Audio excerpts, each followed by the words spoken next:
won 3 games in the SEC tournament. We played Kentucky in the semifinals. That hasn't happened at Auburn in 30 years.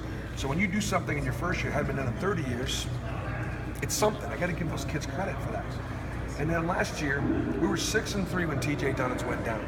6-3. The 3 losses were to Colorado, who was an NCAA tournament team, Middle Tennessee State in this building in overtime in a game we should have won, but they turned out a pretty good team. Kermit's a great coach, and at Xavier. Those were our 3 losses, and then Dunnins goes down. I don't have Taj Samsonee, my starting point guard with both shoulders, and Purifoy's not eligible. 3 of my top 6 players aren't there the rest of the way. So it was difficult. Last year could have been a pretty good year for us. So I think in some ways we've made progress. We've had our moments, but I haven't been able to win like I was able to win early at Southern Indiana, at Milwaukee, or at Tennessee. And so my motivation, I want to provide Auburn with a return on their investment. Our fans we're sold out of season tickets 3 straight years. We're 4th in the nation in percentages of people in the seats. 91% of our seats are full every game, and they're hopeful.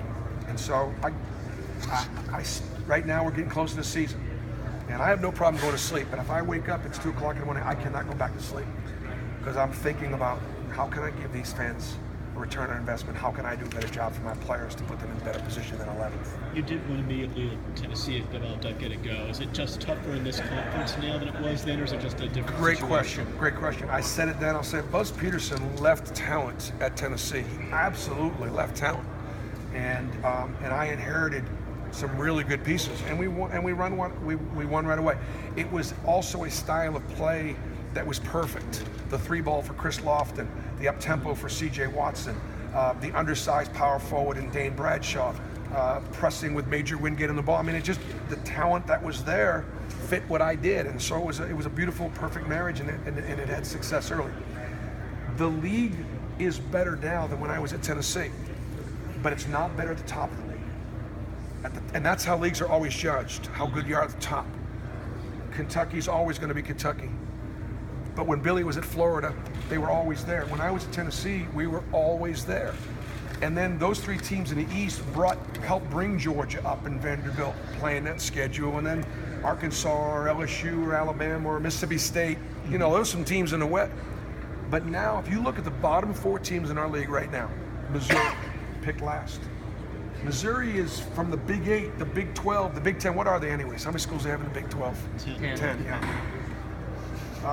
And they are, they're a great program with a phenomenal facility and a great history and tradition. They're picked last in the SEC. And then Tennessee, with the best building and one of the best Hall of Fame coaches in Rick Barnes and real recent history of greats, picked, 13th? And then, who's next? LSU. Mm-hmm. They've been a perennial. And then Auburn. The bottom of our league and the middle of our league is really good. Now, the top of our league, we've got to have separation. Will it be Texas A&M? Will it be Florida? Who else? Will it be Georgia? Who else that's there now can stay there? Because for us to be a great league, we need 4 or 5 every single year. Has that affected